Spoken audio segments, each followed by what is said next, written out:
Hello everyone, welcome back to your own real home making channel. I hope आप सब लोग बहुत अच्छे से होंगे, बहुत खुश होंगे। तो आज मैं आप लोगों के साथ अपना baby birth story and postpartum story share करने वाली हूँ। कुछ टाइम पहले मैंने आप लोगों के साथ अपनी प्रेगनेंसी स्टोरी शेयर की थी एंड आप लोगों ने बहुत सराहा था उस वीडियो को। आप लोगों को बहुत हेल्पफुल एंड मोटिवेशनल लगी थी बिकॉज मेरी pregnancy, birth story and postpartum थोड़ी सी डिफरेंट है। जो लोग मुझे पहली बार देख रहे हैं, मेरा नाम है प्रिया। मैं यूएस में रहती हूँ अपने हस्बैंड के साथ और अपने 3 साल के बेटे के साथ। मेरे बेटे का बर्थडे 7 अक्टूबर यानी कि कल है और आज मैं इस वीडियो को बैठ के फिल्म कर रही हूँ क्योंकि मुझे लगा कि आप लोगों को बताते नरेट करते करते मैं भी वो सारी मेमोरीज आप लोगों के साथ रिलिव कर पाऊँगी। तो मैंने सोचा कि ये बेस्ट टाइम है आप लोगों के साथ अपना बर्थ स्टोरी भी शेयर करने का। तो स्टार्ट करते हैं।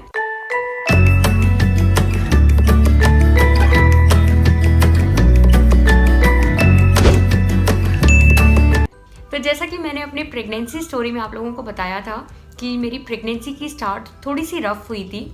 मैं जैसे ही नई यूएस गई थी, मेरे हस्बैंड वहाँ पे पीएचडी कर रहे थे और शादी करने के बाद तुरंत मैं यूएस गई। तो थोड़े दिन बाद मुझे पता चला कि मैं प्रेग्नेंट हूँ और प्रेगनेंसी के बाद पता चला कि जो मेरे पास हेल्थ इंश्योरेंस है वो मेरा वहाँ पे काम नहीं कर रहा है और ऑब्वियसली हम लोग उस टाइम पे फाइनेंशियल कंस्ट्रेंट्स में भी थे। तो प्रेगनेंसी में काफ़ी इनिशियली बहुत ज़्यादा अप डाउन्स आए। वो सारी स्टोरी मैंने प्रेगनेंसी स्टोरी में शेयर की हुई है, तो आप उस वीडियो को ज़रूर देखिएगा। उसका लिंक आपको नीचे डिस्क्रिप्शन बॉक्स में मिल जाएगा और आई कार्ड पे भी आप चेक कर सकते हैं। तो समहाउ 9 महीने किसी तरीके से निकले। टू बी वेरी ऑनेस्ट, मैं बहुत ज़्यादा अकेला फील करती थी। मैं एक भरे पूरे परिवार से निकल कर गई थी और वहाँ पे एकदम अकेली। मेरे हस्बैंड का भी बहुत ज़्यादा टाइम मुझे नहीं मिला क्योंकि वो भी अपने पीएचडी के बहुत क्रूशियल फेज़ में थे उस टाइम पे। तो वो अपने कामों में लगे रहते थे। वो रोज़ सुबह अपने कॉलेज चले जाते थे और मैं घर पे बिल्कुल अकेली रहती थी। और इंडिया में भी टाइम जोन का डिफरेंस होता था तो किसी से बात ना कर पाना, तो उस टाइम पे बहुत ज़्यादा बुरा लगता था और बहुत अकेलापन लगता था। बट समहाउ 9 महीने वो आराम से निकल गए। मेडिकली मुझे बहुत ज़्यादा प्रॉब्लम नहीं हुई थी अपनी प्रेगनेंसी में, बहुत ज़्यादा ऐसे अप डाउन्स नहीं हुए थे।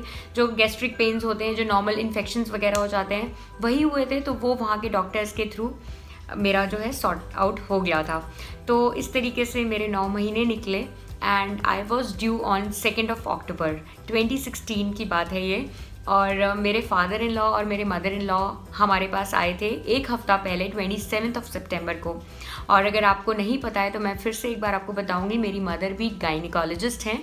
तो उनको एक्सपेक्टेड था कि बेबी ओवर ड्यू नहीं होगा, बेबी ड्यू डेट से पहले ही आ जाएगा। इसीलिए उनको थोड़ी सी घबराहट भी थी कि ना जाने हमारे जाने से पहले बेबी ना हो जाए, या हो सकता है कि हम जिस दिन जाएं उसी दिन बेबी हो, क्योंकि इंडिया में अक्सर बेबी को ओवरड्यू नहीं किया जाता है। अच्छी बात यह है कि यूएस में अर्ज करते हैं कि पहले नॉर्मल डिलीवरी की तरफ हम लेकर जाएं और अगर कोई कॉम्प्लिकेशन एट लास्ट मोमेंट पे हमें लगता है तो सी सेक्शन की तरफ लेकर जाते हैं। तो that is a good thing.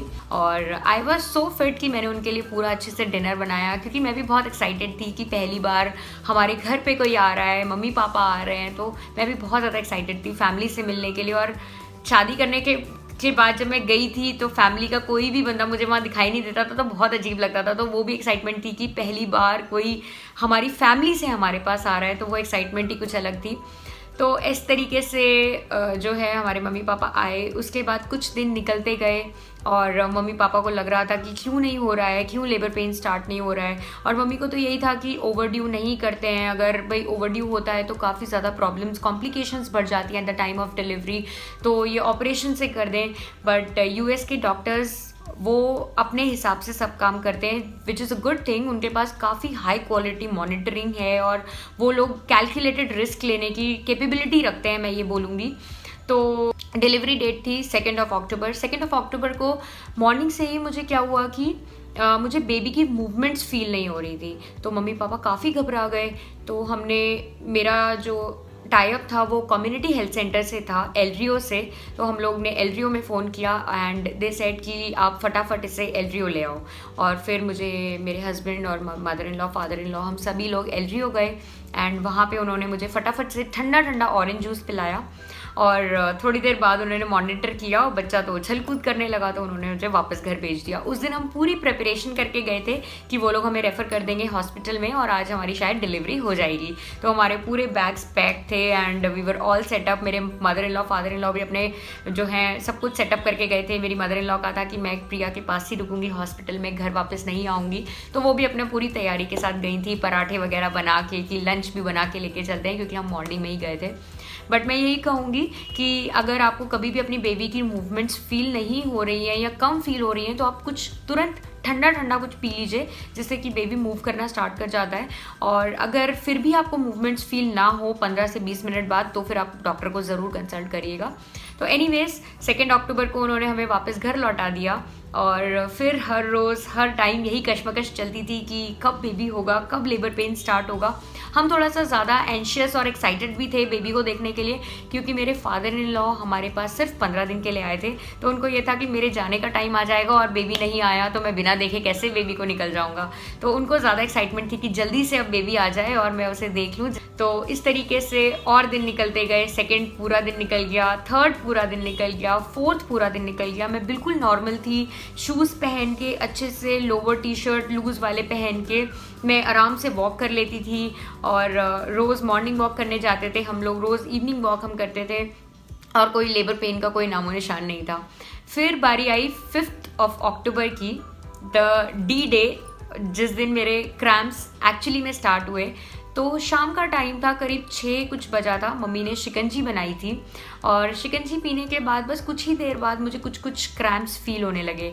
और क्रैम्प्स की फ्रीक्वेंसी इनिशियली ऐसी रहती है कि आपको हर आधे घंटे में कुछ आएगा और इतने सीवियर भी नहीं थे, तो बहुत ज़्यादा सीवियर नहीं थे। एकदम से आ रहा था तो थोड़ा सा मुझे लग रहा था कि हाँ पेट में अब कुछ हलचल हो रही है। तो उस टाइम पे हम लोगों ने एलरियो फिर से फ़ोन किया। हमें हमारे डॉक्टर ने समझाया था कि जब क्रैम्प्स की फ्रीक्वेंसी ऐसी हो जाए कि हर 15 मिनट्स में आपको क्रैम्प्स आने लगे तब आपको एक्चुअली हमें कांटेक्ट करने की ज़रूरत है। तो मेरे क्रैम्प्स ऐसे थे, बहुत इरेगुलर थे, कभी आधे घंटे में आ रहा था, कभी 1 घंटा निकल जा रहा था, मुझे पता ही नहीं चल रहा था कि क्रैम्प्स हो रहे हैं। बट येस, क्रैम्प्स स्टार्ट हो गए थे 5 की इवनिंग को और रात भी मेरी इसी तरीके से बहुत ज़्यादा अनईजीनेस में निकली। और सोने के बाद फिर मैं करीबन 8 बजे सुबह उठी। 6 तारीख की मैं आपको बात बता रही हूँ। जब मैं 8 बजे उठी, मैंने ब्रेकफास्ट किया नॉर्मली। मेरी मम्मी ने मूली के पराठे बनाए थे गर्मा गर्म। मुझे स्टफ़ पराठे खाने का बहुत शौक था, तो मेरी मदर इन लॉ वो सब बनाती थी जो मुझे बहुत पसंद है। तो मेरी मदर इन लॉ ने गर्मा गर्म मेरे लिए मूली के पराठे बनाए, मैंने खाया और खाने के बाद बस मेरी क्रैम्प्स की फ्रीक्वेंसी एकदम से इंक्रीज़ हो गई। मुझे हर 25 मिनट्स में, हर 28 मिनट्स में क्रैम्प आ रहा था और क्रैम्प भी बहुत तेज़ मेरे आने स्टार्ट हो गए थे। एंड ऐसे ही करते करते जो है दोपहर हो गई। मेरे को बहुत अनईजीनेस लगने लगी। तो अंशुल आए अपने कॉलेज से और फिर हम लोग डॉक्टर के पास गए। तो बस लंच किसी तरह मैंने किया था। लंच में मेरी मम्मी ने कढ़ी बनाई थी क्योंकि मुझे अपनी मदर इन लॉ के हाथ की कढ़ी बहुत पसंद है, तो मैं कढ़ी चावल खाकर गई थी और एक रोटी भी मैंने खाई थी, मुझे याद है। गर्मा गर्म मम्मी ने अच्छे से खाना मुझे खिलाया था। उसके बाद फिर हम डॉक्टर के पास गए। तो जैसे ही हम एलरियो गए, डॉक्टर ने मेरा चेकअप किया और उन्हें भी कुछ लगा कि अब it is the perfect time जब मुझे हॉस्पिटल रेफ़र कर देना चाहिए। तो उन्होंने मुझे रेफरल दे दिया तुरंत की तुरंत। मुझे याद है हम कुछ 4 बजे के करीब गए थे और उन्होंने मुझे तुरंत की तुरंत ट्यूसॉन मेडिकल सेंटर का रेफरल दे दिया था और फिर हम लोग गए हॉस्पिटल। जिस दिन हम पूरी प्लानिंग के साथ गए थे, 2 अक्टूबर को पूरा खाना वाना हम बना कर लेकर गए थे, उस दिन तो कुछ नहीं हुआ। और 6 को हम बिल्कुल प्लानिंग के साथ नहीं गए थे, कोई डिनर वगैरह हमने प्रिपेयर नहीं किया था, बस बैग्स हमारे पैक थे, हॉस्पिटल बैग्स, तो वही हम लेकर चले गए थे। तो फिर मुझे टीएमसी में तुरंत की तुरंत एडमिशन मिल गया और मुझे एक वेटिंग रूम में लिटा दिया गया। क्रैम्प्स की फ्रीक्वेंसी बहुत ज़्यादा बढ़ गई थी और उस टाइम पे क्रैम्प्स लगा लीजिए आप हर 20 मिनट में मुझे आ रहे थे। और दोपहर का खाना खाया हुआ था तो एडमिशन करते करते अराउंड 7 o'clock हो गया। मुझे बहुत तेज़ भूख लगी थी और मुझे कुछ घर का गर्मा गर्म खाना खाना था। तो मुझे आज भी याद है, मुझे अंशुल ने गर्मा गर्म पुलाव खिलाए थे। तो अंशुल घर आए, उन्होंने गर्मा गर्म पुलाव बनाए और हम लोगों के लिए लेकर गए।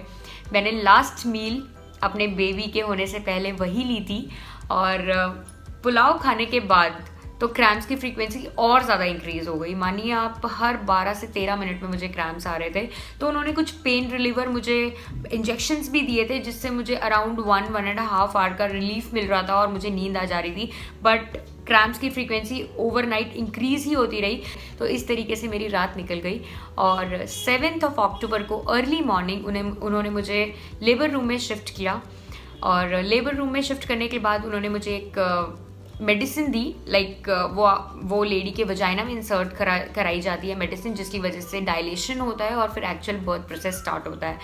तो वो जो मेडिसिन मुझे दी गई, तो उसके बाद तो बस क्रैम्प्स की फ्रीक्वेंसी हर 3-4 मिनट वाली हो गई थी, क्योंकि डायलेशन बहुत जल्दी जल्दी हो रहा था। और डॉक्टर्स को एक्सपेक्टेड था कि 7th मिडनाइट तक ही बेबी होगा, बट बेबी को आने की बहुत ज़्यादा जल्दी थी, तो बहुत जल्दी डायलेट हो गए। एंड मैंने पहले से ही पेनलेस डिलीवरी के लिए ऑप्ट किया था, एपिड्यूरल के लिए ऑप्ट किया था। तो उस टाइम पे भी मेरी डॉक्टर ने एक बार कन्फर्मेशन मुझसे ली कि आपको एपिड्यूरल लेना है क्या, क्योंकि उसके थोड़े बहुत साइड इफ़ेक्ट्स इन फ्यूचर कभी कभी किसी लेडी को हो जाते हैं। बैक पेन होने लगता है, पैरों में दर्द होने लगता है, या और भी कुछ साइड इफ़ेक्ट। तो क्रैम्प्स की फ्रीक्वेंसी इतनी ज़्यादा थी कि मैंने बोला कि यस, मुझे तो एपिड्यूरल लेना है, साइड इफ़ेक्ट तो देखे जाएंगे बाद में जो होगा। मेरी मदर इन लॉ ने मुझे समझाया कि हम तो इंडिया में गवर्नमेंट हॉस्पिटल्स में जो लेडीज़ आती हैं उनका ऐसे ही करते हैं, ट्राई करो नॉर्मल कराने का, मत लो एपिड्यूरल। बट पेन इतना ज़्यादा मुझे था कि मैंने कहा मम्मी अब मुझसे नहीं हो पाएगा। मैंने रोते रोते, मुझे याद है, बट इमोशंस याद हैं, बिल्कुल मेरे आंसू निकल रहे थे। और मैंने बोला मम्मी अब मैं नहीं झेल पाऊँगी, प्लीज़। फिर मेरी मम्मी ने भी कुछ नहीं कहा, उन्होंने कहा कि ठीक है चलो जैसा भी है। फिर मुझे एपिड्यूरल इंसर्ट हुआ by around 11:30 in the morning. और एपिड्यूरल के बाद ना पूरी लोअर बॉडी मेरी जो है वो बिल्कुल सुन पड़ गई थी, बिल्कुल मोशनलेस फील मैं नहीं कर पा रही थी, ऐसी हो गई थी। और उसके बाद फिर वो डॉक्टर्स वेट कर रहे थे कि प्रॉपर डायलेशन हो जाए, उसके बाद बर्थ प्रोसेस स्टार्ट करें। प्रॉपर डायलेशन होते होते 4 बज गया था इवनिंग में। और मेरी मिडवाइफ बहुत ही ज़्यादा अच्छी थी, उन्होंने बहुत प्यार से मुझे बोला कि अब it is the right time, जब आप अपने बेबी को थोड़ी ही देर में देखने वाले हो। तो मैं भी बहुत ज़्यादा एक्साइटेड थी, क्योंकि अब मुझे पेन तो हो नहीं रहा था। तो उन्होंने मेरे सामने एक मिरर लगा दिया, उन्होंने कहा कि आप पूरा बर्थ प्रोसेस अपना देखो। फिर एट लास्ट बाय 4:20 मेरा बेबी बाहर आ गया। एंड दैट मोमेंट, इतना सा बेबी था, छोटा सा, और मैं तो एकदम से उसे देख के डर गई। मुझे तो वो छोटा सा पपी जैसा लगा, क्योंकि मुझे डॉग्स से बड़ा डर लगता है। एंड वो उल्टा लेटा हुआ था उनके हाथ पे, और मुझे उसे देख के बहुत तेज़ डर लगा। मैं एकदम रोने लग गई कि प्लीज़ इसे मेरे पास मत लेकर आओ। बट 1 सेकेंड बाद ही मुझे लगा कि नहीं, ये मेरा बच्चा है। फिर मैंने पहली बार उसे इस तरीके से अपनी गोदी में लिया, और उसने मेरी गोदी में आके रोना स्टार्ट किया था। एंड दैट मोमेंट मैं बता भी नहीं सकती। अभी मैं आपको बताते बताते वो मोमेंट को रिलिव कर रही हूँ, जब मैंने छोटे से गोविंद को अपने हाथ में लिया था। थोड़ा सा उसके ऊपर ब्लड लगा हुआ था, क्लीन नहीं किया था। तुरंत डॉक्टर्स वहाँ पे मदर के पास लेके आते हैं, जिससे उसको मदर की वार्मथ फील हो और वो सिक्योर फील करे। तो वो मेरे पास आया, और मैंने उसको अपने ऊपर ऐसे चिपका के 2-3 मिनट तक मैं उसे देखती रही। और मेरे हस्बैंड ने ऑब्वियसली बहुत सारी फ़ोटोज़ क्लिक करी। मदर इन लॉ थी उसी टाइम पे, बस मेरा क्लीनिंग प्रोसेस चल रहा था, तो मेरे फादर इन लॉ बाहर वेट कर रहे थे। तो नर्सेज ने फटाफट से जो बाकी के प्रोसीजर्स होते हैं, प्लेसेंटा रिमूव करना, क्लीनिंग करना और बेबी को क्लीन करना, वो सब किया। और बेबी को फटाफट से मेजर वगैरह करके बेबी के वाइटल्स लेकर मेरे फादर इन लॉ को हमने रूम में बुलाया। और उन्होंने अपना पोता जब हाथ में लिया तो वो एकदम रोने लग गए थे उसे देख के। And that moment was a very very happy moment for all of us. और तुरंत फ़ोन किया मेरे हस्बैंड ने इधर उधर, मम्मी को सबसे पहले यहाँ पर बताया, और फिर तो न्यूज़ एकदम फैल गई कि बेटा हुआ है, बहुत सुंदर है। फ़ोटोज़ एकदम से भेजी गई। And that moment was a very very precious moment for us. मैंने 0 to 3 months की एक वीडियो भी शेयर की हुई है अपने बेटे की, अगर आपने नहीं देखी है तो ज़रूर देखिएगा। उसका भी लिंक आपको डिस्क्रिप्शन बॉक्स में मिल जाएगा, या आई कार्ड पे भी मैं उसे डाल दूंगी। और डिलीवरी के बाद मैं आपको बताती हूँ, बहुत तेज़ भूख लगती है, कुछ गर्म खिलाया जाता है। तो मेरे फादर इन लॉ, तो उन्होंने मेरे लिए गर्मा गर्म खिचड़ी हॉट केस में बना के वो लेकर आए थे। तो मैंने डिलीवरी के बाद वो खिचड़ी खाई, और खिचड़ी खाने के बाद मुझे बहुत तेज़ नींद आ गई और मैं सो गई। उसके बाद उन्होंने मुझे रिकवरी रूम में रखा, लेकर गए बाय इवनिंग 8 o'clock, और वहाँ पे फिर मेरा बेबी मेरे पास था। एंड वहाँ के हॉस्पिटल्स बहुत अच्छे होते हैं, नर्सेस बहुत कोऑपरेटिव होती हैं। अगर कोई फैमिली मेम्बर आपके पास ना भी हो ना, तब भी आप उस प्रोसेस को अकेले देख सकते हो। बट लकीली मेरी फैमिली मेरे साथ थी, तो उस रात मैंने अपनी मदर इन लॉ को भी बोला कि अब आप थोड़ा सा रेस्ट करो। फादर इन लॉ भी घर चले गए थे, मेरे हस्बैंड उन्हें घर छोड़ कर आए, मेरी मदर इन लॉ मेरे हस्बैंड मेरे साथ रुके थे। एंड रूम्स भी बहुत अच्छे होते हैं वहाँ पे, एक अलग से छोटा सा बेड रहता है आपके अटेंडेंट के लिए भी, तो अच्छे से मैनेज हो गया था। मेरे मदर इन लॉ मेरे हस्बैंड जो हैं वो आराम से मेरे साथ रुके थे उस रूम में। तो बस इसी तरीके से हॉस्पिटल का स्टे ख़त्म हुआ। मैं करीब 2.5 दिन हॉस्पिटल में रुकी थी and I was all healthy. Baby healthy था, उसके सारे चेकअप्स हुए, मेरे सारे चेकअप्स हुए, और उसके बाद फिर हमारे को डिस्चार्ज कर दिया गया। और फिर डिस्चार्ज करते वक्त कार सीट होना बहुत ज़रूरी है। अगर आपके पास कार सीट यूएस में नहीं है तो बेबी को हॉस्पिटल से डिस्चार्ज नहीं किया जाता है। तो कार सीट में बेबी को अच्छे से प्रॉपरली हमने टाई किया, उसके बाद कार में हम लेकर गए और उसके बाद फिर हम घर उसे लेकर आए। तो ये सब करते करते 9th हो गई थी, 9th अक्टूबर, और मेरे फादर इन लॉ को वापस आना था इंडिया 13th को। तो बस वो कुछ 4-5-6 दिन उनको मिले थे अपने पोते के साथ खेलने के। उन्होंने खूब इन्जॉय किया अपने पोते के साथ। और जब मेरा बेटा हुआ था उसको जॉन्डिस था। वो हर बच्चे को थोड़ा सा लाइट जॉन्डिस होता है, तो उसके लिए सनलाइट में रखना होता है बच्चे को। तो हमारे घर में काफ़ी अच्छी सनलाइट आती थी एरिज़ोना में, ट्यूसॉन में। तो हम घर के अंदर ही थोड़ी सी विंडोज़ ओपन करके गोविंद को रखते थे, तो उससे उसका जो लाइट जॉन्डिस था वो ख़त्म हो गया। उसकी पीडियाट्रिक्स विजिट थी, तो वो सब हमने पापा के साथ, मम्मी के साथ करवा ली, और उसके बाद फिर पापा इंडिया आ गए। और फिर मदर इन लॉ, मैं और मेरे हस्बैंड और उनका छोटा सा पोता था। तो मदर इन लॉ ने मुझे बहुत हेल्प किया। मैं तो यही कहूँगी, वो एक जन्म देने वाली माँ होती है और एक पालने वाली माँ होती है। तो सास को आप कह सकते हैं कि वो पालने वाली माँ होती है। जब एक लेडी एक बच्चे को जन्म देती है तो वो बिल्कुल उसकी बॉडी बच्चे जैसी बन जाती है। तो उस टाइम पे अगर आपकी मदर इन लॉ ने आपका सपोर्ट किया है तो वो आपकी पालने वाली माँ है। तो मेरी मदर इन लॉ पालने वाली मेरी माँ है। उन्होंने मुझे बहुत अच्छा खाना खिलाया, दूध वाले दलिया खिलाया, थोड़ा बहुत घी भी वो खिलाती थी, मलाई शक्कर खिलाती थी, और जो भी हेल्दी चीज़ें होती हैं एक पोस्टपार्टम लेडी के लिए जो खानी होती हैं वो सब उन्होंने मुझे खिलाया। और अपने पोते को वो खूब अच्छे से नहलाती थी, धुलाती थी, रखती थी। तो वो दिन मेरे बहुत आसानी से निकल गए। मेरी मदर इन लॉ मेरे साथ थी तो मेरे को अच्छा अच्छा खाना खाने को मिलता था। उसके बाद मेरा रियल स्ट्रगल स्टार्ट हुआ जब वो इंडिया आ गई। तो जैसा कि मैं अपने ब्लॉग्स में बता भी रही थी कि मेरी मदर इन लॉ ने मुझे होम मेकिंग सिखाई है। उन्होंने सिखाया है कि किस तरीके से फास्ट कुकिंग कर सकते हो, किस तरीके से मील प्लानिंग करके अपना जो है काम अहेड ऑफ टाइम कर सकते हो। तो वो सब चीज़ें मैंने उनसे सीखी। और छोटे बच्चे के साथ मील प्लानिंग मेरे लिए बहुत ज़रूरी होती थी, क्योंकि कभी कभी ऐसा होता था कि मैं रोटी बेल रही हूँ और मेरा बेटा जग गया दिन के टाइम और रोना स्टार्ट कर दिया। तो कोई भी नहीं होता था उसे होल्ड करने के लिए, उसे चुप कराने के लिए, क्योंकि हस्बैंड कॉलेज में होते थे। तो वो सब स्ट्रगल का टाइम था, वो सब बीता। धीरे धीरे करके गोविंद बड़ा हुआ, और जब गोविंद 40 डेज़ का था तब मैं उसे इंडिया लेकर आई थी। इंपॉर्टेंट था इंडिया लाना, क्योंकि मेरे रियल ब्रदर की, बड़े भाई की शादी थी। तो ऑब्वियसली बड़े भाई की शादी तो मैं नहीं मिस कर सकती थी। तो मैं, मेरे हस्बैंड और छोटा सा हमारा नन्हा गोविंद हमारे साथ प्लेन में जर्नी करके आया था। तो मैं आपको यही बोलूँगी कि छोटे बच्चे प्लेन में बहुत कंफर्टेबल रहते हैं। प्लेन में वो छोटा सा बेसिनेट आगे लगा देते हैं जिसमें बच्चा आराम से सोता रहता है, क्योंकि इतना छोटा बच्चा तो मोस्ट ऑफ द टाइम सोता ही है। तो वो आराम से जर्नी में सोता रहा, और शादी में भी प्रॉब्लम नहीं की, क्योंकि वो ब्रेस्ट फीडिंग पे था। तो मोस्ट ऑफ द टाइम मैं उसे देखती थी, तो कोई प्रॉब्लम ज़्यादा नहीं हुई। बट जाते वक्त क्या हुआ कि उसको यूरिनरी ट्रैक्ट इन्फेक्शन हो गया, इकोलाई इन्फेक्शन हो गया, जिसकी वजह से जाते ही जब हम यूएस पहुँचे, हम 15 दिन के लिए ही खाली इंडिया आए थे। तो जब हम वापस पहुँचे तो वो तुरंत जाते ही हॉस्पिटलाइज हो गया 3 दिन के लिए। वो भी बहुत ही ज़्यादा टफ फेज था। तो बस इसी तरीके से अप्स एंड डाउन्स आते गए और गोविंद बड़ा होता गया। और कल उसका 3rd बर्थडे है। मैं अपने हस्बैंड को, उसके पापा को बहुत मिस करने वाली हूँ, क्योंकि पापा का लाड कुछ अलग ही होता है ना बर्थडे पे। बट एनीवेज, 1 हफ्ते बाद हम उन्हीं के पास जाने वाले हैं। और अब मैं बात करती हूँ पोस्टपार्टम डिप्रेशन की, जो एक न्यू मॉम को होता ही होता है। इंडिया में इस वर्ड को बहुत फ्रीक्वेंटली या बहुत कॉमनली नहीं लिया जाता है, और डॉक्टर्स भी बहुत ज़्यादा नहीं बताते हैं पोस्टपार्टम के डिप्रेशन के बारे में। But her lady after pregnancy postpartum depression का शिकार होती है। उसमें लेवल डिफरेंट हो सकता है, कोई बहुत ज़्यादा डिप्रेसिव हो जाता है, कोई बहुत कम होता है।